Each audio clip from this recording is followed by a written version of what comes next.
তাই আজকে আপনাদেরকে আমি নিয়ে যাব আমাদের মানে পোল্ট্রির ফার্মে। আপনাদের এমন একটা জিনিস দেখো আমাদের পোল্ট্রির ফার্মে। আসলে মানে আমি এই জিনিসটা দেখে বিশ্বাস করতে মানে পারি নাই। আর আপনারা মানে কি ভাববেন, মানে আপনাদের সরাসরি দেখাবো।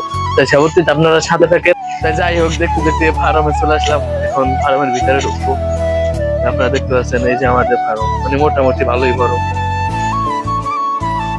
এখানে আপনারা দেখতে পাচ্ছেন মানে মোটামুটি অনেক মুরগি আছে। ওদিকে আছে আমার আপাও ভিডিও করতেছে আমাকে।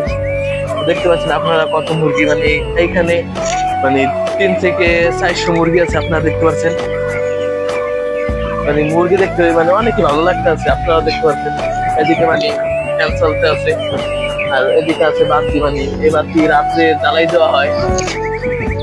তো আপনাদের মানে সেই মুরগিটা মানে আমি খুঁজবো, মানে আপনাদেরকে মানে ওই যে যেটা আমি বলছিলাম আপনাদেরকে দেখাবো, মানে এমন একটা জিনিস হয়েছে।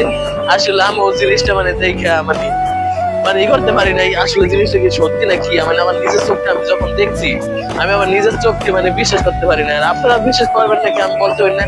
তাই আমি আপনাদের মাঝে আমি এই ভিডিওটা তুলে ধরবো। তা আমি খোঁজার পরে তারপর আমি দেখতেছি সেই জিনিসটা কই। আপনারা দেখতে থাকেন। এদিকে আমার বোনও আমার সাথে মানে হেল্প করতেছে মুরগি খোঁজার জন্য, সেই মুরগিটা মানে এদিকে আপনারা দেখতে পাচ্ছেন মানে সেই মানে জিনিসটা আমি খুঁজতে আছি। মনে করেন মানে আপনার যে আমাদের এখানে 12:30টার দিকে খুঁজতে আছি। এখন 52 বাজে গেছে, তারপর মানে জিনিসটা পাইতেছি না। তাই পাইলে আশা করি আপনাদের সাথে শেয়ার করবো। তো মানে এইখানে তো অনেক মুরগি, তার লাগে মানে আমি পাইতেছি না। তো অবশ্যই পাবো মানে খোঁজাখুঁজির পর। তা আপনারা সাবধানে সাথে থাকেন। আর যদি না পাই তাহলে আমার ভিডিওটা আজকের জন্য এই পর্যন্তই। তার কোনো মানে পরের কোনো ভিডিওতে আপনাদেরকে দেখাবো। তাই সাবধানে সকলে ভালো থাকেন। আর যদি পাই তাহলে তো আপনাদেরকে দেখাবোই। তাই সাবধানে সকলে ভালো থাকেন। আল্লাহ হাফেজ।